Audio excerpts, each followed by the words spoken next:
one aspect of this which I think is important to bear in mind is that China's watching Western reaction as well because of the potential reaction of the West in the event of China trying to take back Taiwan.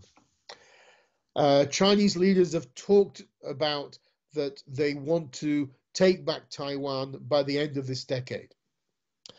And what they're looking at is how the West responded to Russia's invasion of Ukraine.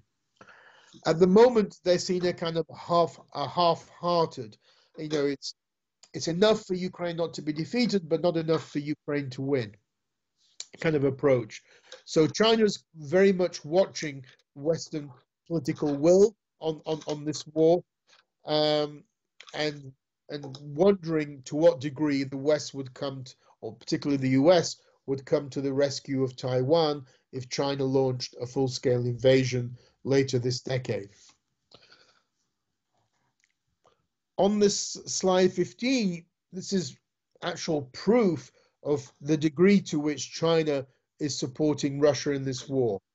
You can see the massive increase in trade, on exports in particular, from China going to Russia after the full-scale invasion in 2022.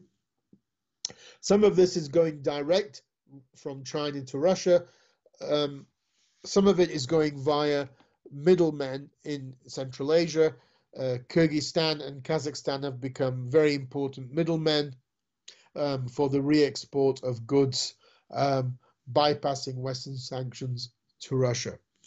So that shows you to what extent China is probably the main external enabler of Russia's military machine, despite, of course, China always denying this.